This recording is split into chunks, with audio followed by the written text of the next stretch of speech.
Hello and welcome again. In this lecture, we discuss about the VoIP call flow concept.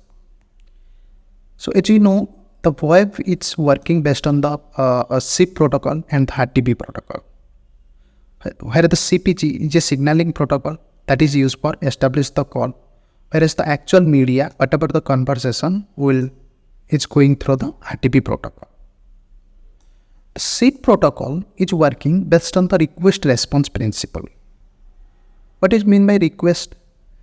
Request means the message that sent from client to server for invoking a particular operation that is called as request. Client is nothing but the phone or the entity or the device who generating this request. Whereas the server means the entity or device who receives this request. So this is called a server. So here in this case, this phone generating the request, so he is called it as a client. Whereas this phone receives this request, so this is considered as a server. Whereas the response means the message that sent from server to client indicating the status of this request. So this is called as response.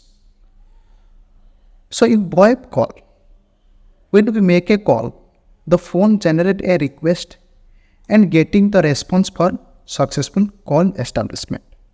After successful call established, then we begin to start our conversation.